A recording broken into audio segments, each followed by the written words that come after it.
taeva isa, olete see teie või teie vaim? Teid ei ole nii kaua näha olnud. Kuhu te olete kadunud?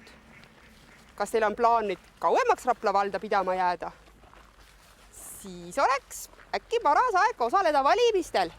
Ei noh, aega on ja kus seda kandidaati ikka kohe nii korraga võtta. Tõesti. Kas siis Rapla vald on nii vaene volikogu kandidaatide poolest? Te ei ole ikka ise otsinud. Või tahate, et mõni end ise pakkuma tuleks? Ei noh. Aga no kui te nii saamat olete, siis lubage, et mina teil mõnd soovitan. Tont teab. Soovitage. Jaa, lubada on muidugi lihtne, aga olgu. Kõigepealt soovitan ma teile iseennast. Oi, ei noh. Aga teie teete ju ainult nalja. Ei sugugi. Minul on natuke rohkem kuraasi kui mõnel teisel tüdrukul. Ma olen 2 valimised volikogus olnud.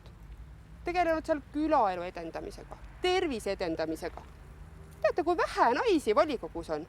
Viimati oli meid ainult 5. Aga kui te mind ei taha, siis ma võin ju mõnd teist soovitada. Aga teie olete ju Riigikogu kandidaat.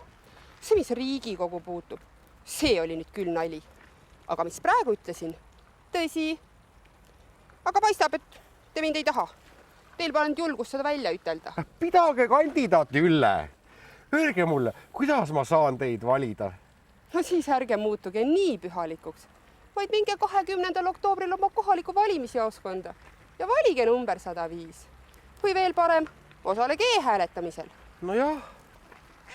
Jumal tänatud. Lõpuks ometi sain sinult selle õnnetu mitteametliku jaa. See jaa, see oli päris ametlik.